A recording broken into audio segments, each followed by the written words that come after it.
রেস্তোরাঁয় খেতে, পোশাক কিনতে কিংবা বিমান ভ্রমণে বাড়তি খরচ করতে হবে ভোক্তাদের। এসব পণ্য ও পরিষেবার ওপর কর বাড়ানোর পরিকল্পনা নিয়েছে সরকার। সংশ্লিষ্টরা বলছেন, এনবিআর-এর ভ্যাট বাড়ানোয় মূল্যস্ফীতি বাড়তে পারে। চাপে পড়বেন উদ্যোক্তা ও ক্রেতারা। তবে অর্থ উপদেষ্টার দাবি, অত্যাবশ্যকীয় পণ্যে শুল্ক তুলে নেয়ায় জিনিসপত্রের দামে প্রভাব পড়বে না। চড়া নিত্যপণ্যের বাজারে ক্রমে ভারী হচ্ছে খরচের বোঝা। এবার ভালো রেস্তোরাঁয় খেতে, কেনাকাটা কিংবা ঘুরতেও বাড়তি টাকা গুনতে হবে। আন্তর্জাতিক মুদ্রা তহবিলের সুপারিশে রেস্তোরাঁয় ভ্যাট ৫% থেকে ১৫% করার পরিকল্পনা নিয়েছে এনবিআর। নন এসি হোটেলের ভ্যাট ৭.৫% থেকে বাড়িয়ে দ্বিগুণ করা হচ্ছে। ব্র্যান্ডের পোশাক, মিষ্টির দোকানেও গুনতে হবে ১৫% কর, যা আগে ছিল ৭.৫%। ফলে ভোক্তাদের পাশাপাশি চাপ বাড়বে ব্যবসায়ীদেরও। ডিটারজেন্ট, সাবান, তামাক আমদানিতেও সম্পূরক শুল্ক বাড়ানোর সুপারিশ করা হয়েছে। বিমানের টিকিট, ড্রাইভিং লাইসেন্স করতেও ব্যয় বাড়বে। জিনিসপত্রের দাম বৃদ্ধি পাশাপাশি যদি এই ভ্যাটের আরেকটা বোঝা চাপিয়ে দেওয়া হয়, আমার মনে হয় বর্তমান সরকারের জন্য এটা একটা অনেক বড় চ্যালেঞ্জ। রাজস্ব আদায় কম হয়েছে, প্রবলেম আছে। আপনি রাজস্ব আদায়ের ক্ষেত্র বাড়ান, যারা ভ্যাট দিচ্ছে না, স্ট্রিট ফুড, ছোট ছোট ব্যবসায়ী, কেউ ভ্যাটের আওতার মধ্যে নাই। আমরা যারা কমপ্লায়েন্স মেনে ব্যবসা করছি, আমাদের উপর সমস্ত খরচ। এই ব্যাপার কতদিন চলবে? ব্যবসা কি কর্পোরেটদের হাতে তুলে দিবে সব? তবে অর্থ উপদেষ্টার দাবি, আইএমএফ এর প্রস্তাবে নয়, রাজস্ব বাড়াতে এই কর বাড়ানো হচ্ছে। এতে নিত্যপণ্যের দাম বাড়বে না। এই সমস্ত আর্গুমেন্ট ঠিক এসে টেকে না। আমি তো বলছি না ভাতের রেস্টুরেন্ট অন্য রেস্টুরেন্টে যাবে, আর থ্রেশহোল্ড আছে যার টার্নওভার ৫০ লাখ টাকার উপরে, তারাই খালি এটার মধ্যে আসবে, আর অন্য কোনো ব্যবসাতে এটার মধ্যে আসছে না। অর্থনীতিবিদেরা বলছেন, সরকার কর বাড়ালেও রাজস্ব আদায় প্রক্রিয়া স্বচ্ছ হতে হবে। উচ্চ মূল্যস্ফীতির এ সময়ে সাধারণ মানুষ যাতে বেশি ক্ষতিগ্রস্ত না হয় সেদিকেও নজর দিতে হবে। সব রেস্টুরেন্টে কিন্তু ইলেকট্রনিক ফিসক্যাল ডিভাইস নাই।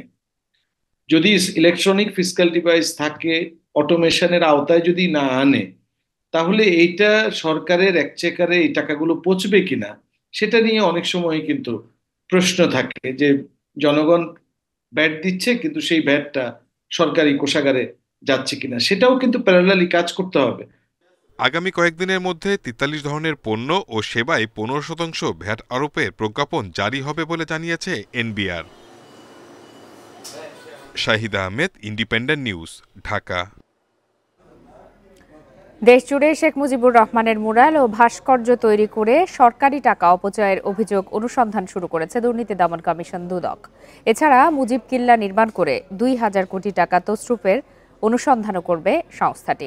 বৃহস্পতিবার কমিশন বৈঠকে এসব সিদ্ধান্ত হয়। ৫ই আগস্ট সরকার পতনের পর সারা দেশে স্থাপিত শেখ মুজিবুর রহমানের ভাস্কর্য ও মুরাল ভেঙে ফেলে বিক্ষুব্ধ ছাত্র জনতা। জন্ম শতবার্ষিকী উপলক্ষে শেখ মুজিবুর রহমানের ১,২০১টি ভাস্কর্য ও মুরাল স্থাপন করে আওয়ামী লীগ সরকার। আর সব মিলিয়ে ১৫ বছরে ১০,০০০-এর বেশি মুরাল ভাস্কর্য স্থাপন করা হয়। এইসব স্থাপনা নির্মাণে কত টাকা অপচয় হয়েছে তা অনুসন্ধানে মাঠে নেমেছে দুদক। দেশ জুড়ে বঙ্গবন্ধুর অপ্রয়োজনীয় ভাস্কর্য মুরাল সরকারি অর্থ অপচয় এবং তছরুপের মাধ্যমে হাজার কোটি টাকা ব্যয়ে নির্মাণের অভিযোগের প্রেক্ষিতে এই কমিশন কর্তৃক এই বিষয়ে অনুসন্ধানের সিদ্ধান্ত গৃহীত হয়েছে। ২০১৮ সাল থেকে ২০২৪ সাল পর্যন্ত ২,০০০ কোটি টাকায় ১৬ জেলায় ৫৫০টি মুজিব কেল্লা নির্মাণ করা হয়। বিপুল টাকা খরচ করে মানহীন সামগ্রী দিয়ে নির্মিত এসব কেল্লা এরই মধ্যে ব্যবহার অনুপযোগী হয়ে পড়েছে। মুজিব কিল্লা নির্মাণ সংস্কার উন্নয়ন প্রকল্প পরিচালক, সংশ্লিষ্ট ঠিকাদার অন্যান্যের বিরুদ্ধে হাজার হাজার কোটি টাকা তছরুপ, অতিরিক্ত বিল দেয়া সহ বিভিন্ন অনিয়মের বিষয়ে অনুসন্ধানের সিদ্ধান্ত গৃহীত হয়েছে। শেখ মুজিবুর রহমানের ভাস্কর্য, মুরাল বা কেল্লা নির্মাণ করে অর্থ আত্মসাৎকারীদের সবাইকে আইনের আওতায় এনে শাস্তি নিশ্চিতের কথা জানিয়েছে দুদক। রিশাদ হুদা, ইন্ডিপেন্ডেন্ট নিউজ, ঢাকা। রাজনৈতিক তর্ক বিতর্কে আওয়ামী লীগের দুর্নীতি ধামাচাপা পড়ে যাচ্ছে বলে দাবি করেছেন বিএনপির মহাসচিব মির্জা ফখরুল ইসলাম আলমগীর। বিদ্যুৎ খাতকে আওয়ামী লীগ অর্থ পাচারের মাধ্যম হিসাবে ব্যবহার করেছে বলেও দাবি তার। বুধবার গুলশানের সংবাদ সম্মেলনে এসব কথা বলেন তিনি। এ সময় হাসিনা সরকারের আমলে বিদ্যুৎ খাতের নানা দুর্নীতির চিত্র তুলে ধরেন স্থায়ী কমিটির সদস্য ইকবাল হাসান মাহমুদ।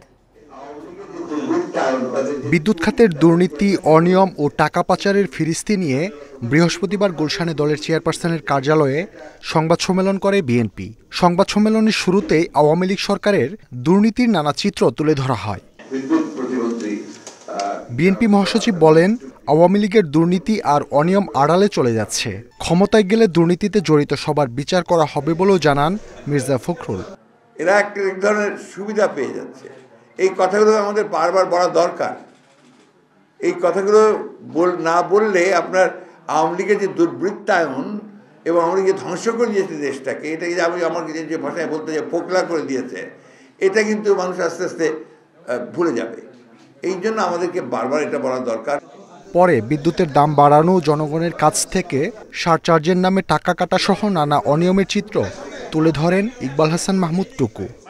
তারা বুঝতে পেরেছিল এই খাত থেকে কুইক মানি বানানো যায় এবং কোনো হিসাব না দিয়ে, কারণ বিদ্যুৎটা তো হাওয়া, বিদ্যুৎ তো দেখা যায় না। এখন এই ক্যাপাসিটি চার্জ, এই ক্যাপাসিটি চার্জের কোন মেশিনের কত ক্যাপাসিটি, কে এটাকে আইডেন্টিফাই করেছে এবং সেই মেশিনগুলো এফিসিয়েন্সি কি, এগুলো সম্বন্ধে তো কেউ কোনো বিশ্লেষণ করে না, দেখেও না। সুতরাং এই ক্যাপাসিটি চার্জের নামে অনেক টাকা বের করে নিয়ে যাওয়া যায় এবং তাই বের করে নিয়ে গেছে। আওয়ামী লীগ আমলে বিদ্যুৎ খাতে দুর্নীতির কারণে 2027 সাল থেকে দেশ ভয়াবহ বৈদেশিক মুদ্রা সংকটে পড়বে বলেও আশঙ্কা করা হয় বিএনপির সংবাদ সম্মেলনে। মাহমুদ শরীফ, ইন্ডিপেন্ডেন্ট নিউজ, ঢাকা। ভোটার তালিকাকে বিতর্কের ঊর্ধ্বে রাখতে সব ভোটারের তথ্যই যাচাইয়ের সিদ্ধান্ত নিয়েছে নির্বাচন কমিশন। 20 জানুয়ারি শুরু হয়ে বাড়ি বাড়ি গিয়ে এই কাজ চলবে 30 জুন পর্যন্ত। এছাড়া তাদের দেয়া খসড়া তালিকা অনুযায়ী 18,33,000 বেড়ে দেশে মোট ভোটার এখন 12,36,00,000। সংসদ নির্বাচনের আগে সবচেয়ে বড় কাজ সঠিক ভোটার তালিকা তৈরি। হাবিবুল আউয়াল কমিশনের দেয়া সর্বশেষ তালিকায় ভোটার ছিল 12,18,00,000। বৃহস্পতিবার দেয়া খসড়া অনুযায়ী ভোটার বেড়েছে 18,33,352 জন। এতে দেশে মোট ভোটার এখন 12,36,83,512। খসড়া তালিকায় পুরুষ ভোটার 6,33,30,103 জন এবং নারী ভোটার 6,03,52,414 জন। আর প্রবাসী থেকে নিবন্ধিতের সংখ্যা 13,151। এছাড়া 2 মার্চ চূড়ান্ত ভোটার তালিকা প্রকাশের কথাও জানিয়েছে ইসি। আমাদের ভোটার সংখ্যা 12,36,83,512। এই বছরে আমাদের ভোটার সংখ্যা বৃদ্ধির পরিমাণ 18,33,352। ভোটার সংখ্যা বেড়েছে 1.5% আনুমানিক। আগের করা তালিকা নিয়ে বিতর্ক থাকার প্রশ্নে কমিশনার সানোয়াল্লাহ জানান, সেই সমস্যা সুরাহা করতে যাচাই করা হবে সব ভোটারের তথ্য। খসড়া প্রকাশ করছি মানে একজনের তথ্য আমরা লুকাচ্ছি না, সবার তথ্য প্রকাশ্যে আছে। সো প্রত্যেকেই কিন্তু আন্ডার স্ক্রুটিনি, ইন্ডিভিজুয়াল ভোটার দ্বারা এবং এলাকার মানুষ দ্বারা। পাশাপাশি আমরা যখন বাড়ি বাড়ি যাব, আমরা প্রত্যেকটা যাচাই করে দেখব। আর বাড়ি বাড়ি গিয়ে তথ্য যাচাই 20 জানুয়ারি শুরু হয়ে চলবে 30 জুন পর্যন্ত। প্রয়োজনীয় নির্বাচনের আগে ভোটার তালিকা নিয়ে অধ্যাদেশ জারি হবে বলেও জানান তিনি। যদি দেখি যে একটা উল্লেখযোগ্য সংখ্যক ভোটার বয়প্রাপ্ত হয়ে গেছেন ভোটের আগে, তাহলে প্রয়োজনে অর্ডিন্যান্স জারি করে তাদেরকে ভোটার তালিকায় সন্নিবেশ করা যায় কিনা, এই সম্ভাবনাটা আমরা যাচাই করে দেখব। খসড়া এই তালিকা নিয়ে দাবি আপত্তি গ্রহণের শেষ দিন 17 জানুয়ারি, যার নিষ্পত্তি হবে 30 জানুয়ারির মধ্যে। এই কমিশন দায়িত্ব গ্রহণের পরে মাহমুদুল হাসান, ইন্ডিপেন্ডেন্ট নিউজ, ঢাকা। শুধু নিজের স্বার্থে নয়, জনগণের সেবায় ব্যবসা করা উচিত বলে জানিয়েছেন প্রধান উপদেষ্টা প্রফেসর মোহাম্মদ ইউনূস।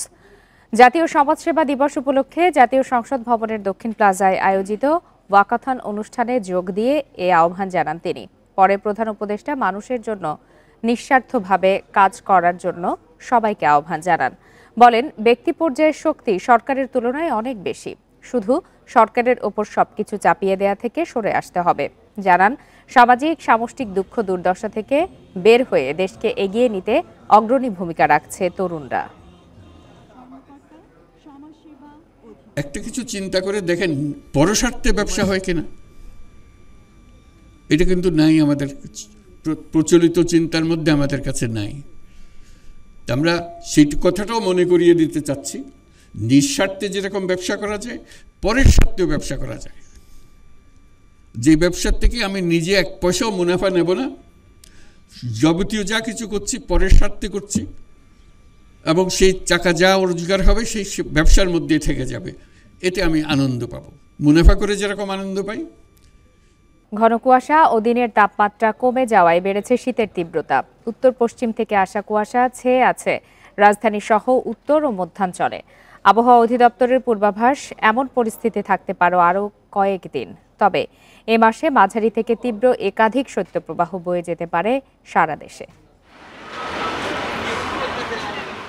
রাজধানীতে সকাল গড়িয়ে দুপুর হলেও সূর্যের দেখা মিলছে না, বইছে উত্তরের হিম বাতাস। বৃহস্পতিবার সকাল থেকে দেখা গেছে কুয়াশার দাপট। ভর দুপুরে তাপমাত্রার পারদ উঠানামা করছে 14 ডিগ্রি সেলসিয়াসের মধ্যে। এতে বিপাকে পড়েছে নিম্ন আয়ের কর্মজীবীরা। তাই শীতের প্রকোপ থেকে বাঁচতে আগুন জ্বালিয়ে উষ্ণ হবার আয়োজন নগরবাসীর। ঢাকার শীতের তীব্রতা দেখে মনে হচ্ছে যে হয়তো ঢাকার পার্শ্ববর্তী বিভাগের থেকে ঢাকার মধ্যে বেশি শীতটা আছে এখন। প্রথমে তো বোঝা যায় নাই, কালকে থেকে যে মোটা সোয়েটার পরা লাগতেছে, এর এক পর্যন্ত তো মোটামুটি হালকা পাতলা আরামই ছিলাম। রিক্সা চালাতে সমস্যা, ঠান্ডার সমস্যা হইতেছে, হ্যাঁ, এই জন্য মাথা মুখে ঢেকে আসছি। আবহাওয়া অধিদপ্তর বলছে শীত মৌসুমের শুরুতে ডিসেম্বরে তাপমাত্রা খুব একটা কমেনি, ছিল না ঘন কুয়াশাও। গত মাসের 3টি লঘুচাপের প্রভাবে এমন হয়েছে। তারা বলছে বছরের সবচেয়ে শীতল মাস জানুয়ারি, তাই এই সময় কুয়াশার চাদরে ছেয়ে গেছে রংপুর, সিলেট, রাজশাহী, ঢাকা, ময়মনসিংহ, নোয়াখালী পর্যন্ত, যা আরও কয়েকদিন স্থায়ী হতে পারে। তবে এই মাসে 2-3টি শৈত্যপ্রবাহ দেখা দিতে পারে। ফগি কন্ডিশন, তারপরে আমরা হিউজ ডাস্ট পার্টিকেল আছে, এই কারণে আমরা সানশাইন আরও কম থাকবে। অটোমেটিক্যালি এই বছরও জানুয়ারিতে দিনের তাপমাত্রা অনেক কম থাকার সম্ভাবনা রয়েছে। 6-7 তারিখে পরে প্রথমে মৃদু থেকে মাঝারি কোল্ড ওয়েভ আসবে, তারপরের স্পেলে আবার একটু তাপমাত্রা বাড়বে। সেকেন্ড উইক বা থার্ড উইকে যায় অনেক জায়গায় তাপমাত্রা মৃদু থেকে মাঝারি, এমনকি কিছু কিছু জায়গায় তীব্র কোল্ড ওয়েভ আসার সম্ভাবনা রয়েছে। আবহাওয়া অধিদপ্তরের দীর্ঘমেয়াদী পূর্বাভাস বলছে 15 জানুয়ারির পর দক্ষিণ বঙ্গোপসাগরে 2টি লঘুচাপ সৃষ্টি হতে পারে, যার একটি রূপ নিতে পারে নিম্নচাপে। Shahriar Anirban, Independent News, Dhaka. নানা সংকটের মধ্যেও দেশের রপ্তানি খাত ইতিবাচক অবস্থানে। গত 3 মাসে $400 কোটি বেশি মূল্যের পণ্য রপ্তানি হওয়ায় সামগ্রিক প্রবৃদ্ধি বেড়েছে। এতে চলতি 2024-25 অর্থ বছরের প্রথমার্ধে পণ্য রপ্তানিতে প্রবৃদ্ধি 12.5%। জাতীয় রাজস্ব বোর্ড এনবিআর থেকে এসব তথ্য পাওয়া গেছে। এই হিসাবে ইপিজেড এর প্রচ্ছন্ন ও নমুনা রপ্তানির তথ্যেও যুক্ত আছে। চলতি অর্থবছরের প্রথম 6 মাসে $2,462 কোটি পণ্য রপ্তানি হয়েছে, যা আগের অর্থ বছরের একই সময়ের চেয়ে 12.52% বেশি। ব্যবসায়ীরা বলছেন, বিশ্বজুড়ে ভূ রাজনৈতিক এবং মুদ্রাস্ফীতির ধাক্কা কাটিয়ে আবারও তৈরি পোশাকের ব্যবসা ফিরতে শুরু করেছে। আর এই ছিল আজকের সংবাদ সন্ধ্যায়। ইন্ডিপেন্ডেন্ট টেলিভিশনের সব খবরের আরও বিস্তারিত জানতে চোখ রাখুন ফেসবুক, ইউটিউব আর এক্সে। ধন্যবাদ সবাইকে।